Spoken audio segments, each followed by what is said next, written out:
Bonjour à toutes et tous. Je vous espère en bonne forme avec des nerfs d'acier.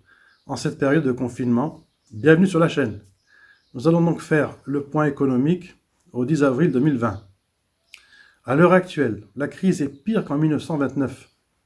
Si on sort du confinement au mois de mai, on aura en moyenne moins 6% du PIB en France.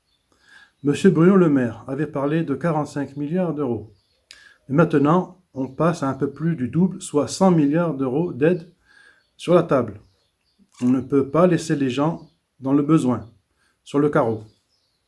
Quand cela va repartir, après le confinement, il est à craindre de beaucoup de faillites dans les affaires. En France, l'immobilier est à l'arrêt.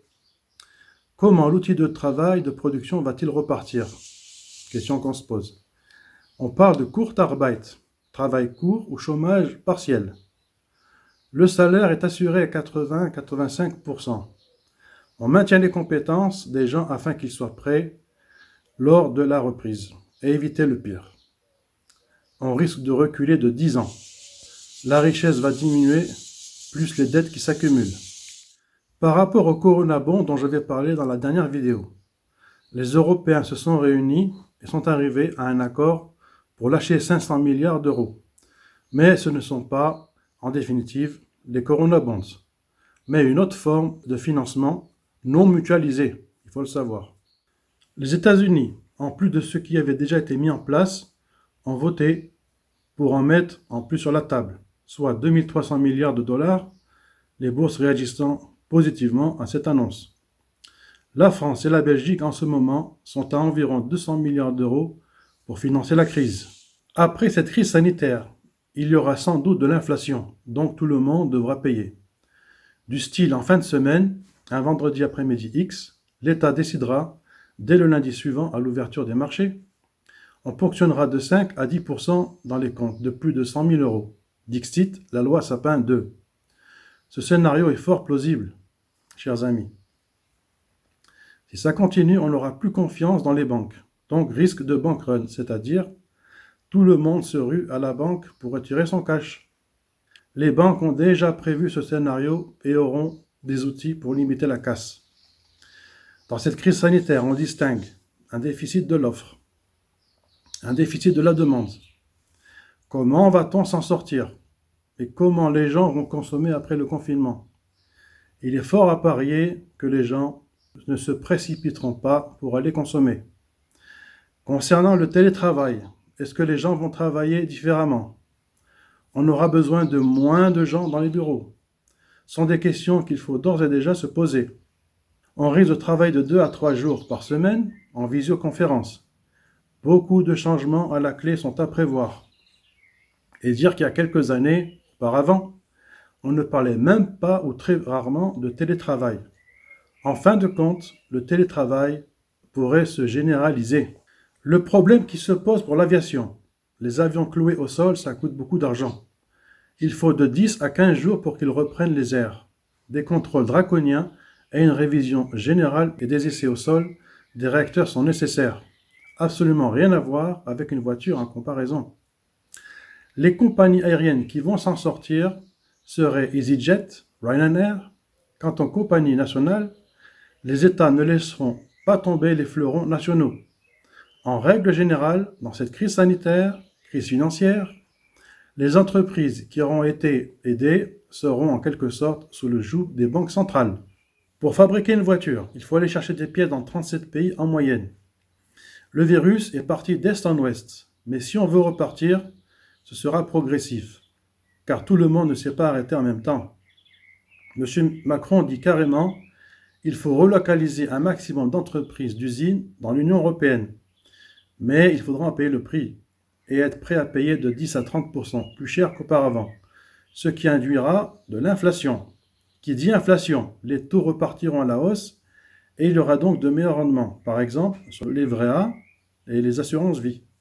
En revenant au pétrole dont le cours depuis fin mars est reparti de plus belle, les Russes et les Saoudiens, en date du 9 avril 2020, se sont mis d'accord pour réduire à 10 millions de barils par jour. Mais des experts disent que ce n'est pas assez. Il faudrait 20 millions par jour. Pour exemple, dans le Wisconsin, ils ont tellement pompé de pétrole qui le donnent gratuitement aux tankers qui sont archi pleins pour le stocker. La richesse de Wisconsin, c'est 10% du PIB américain. Il y a 10 ans, des experts disaient « c'est le peak oil » ou le sommet de la production de l'or noir.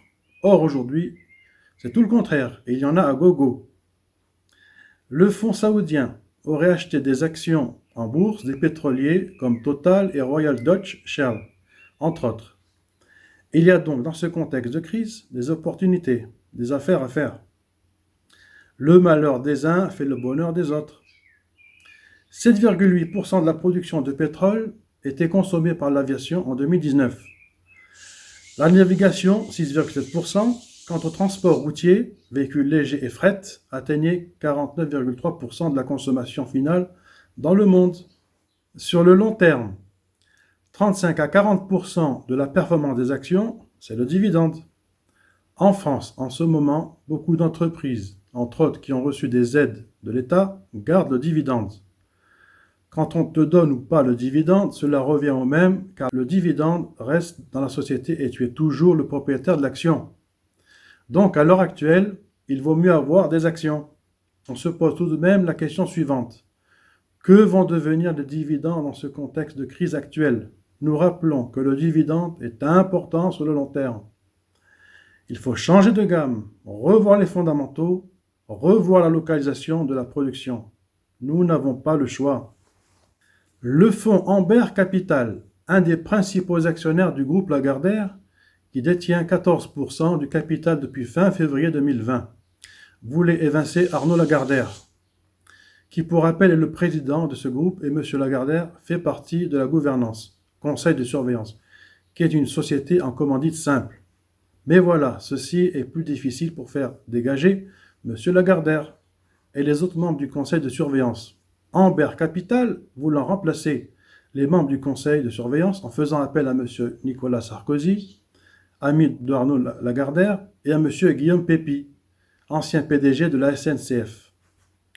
Le dividende du groupe Lagardère n'est pas distribué et les dirigeants ne sont pas d'accord. Donc Arnaud Lagardère, qui touchait 10% du dividende chaque année et qui payait une partie de ses dettes, parce qu'il est déjà bien endetté, là, il risque d'avoir des soucis et pourrait être évincé.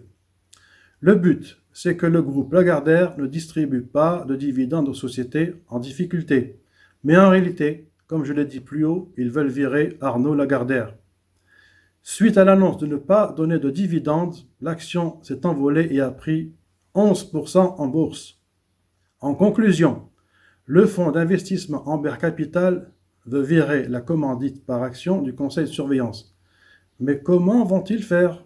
Si vous avez apprécié la vidéo, je vous invite à la liker. Pour les nouveaux, à vous abonner, à la partager et à laisser un commentaire.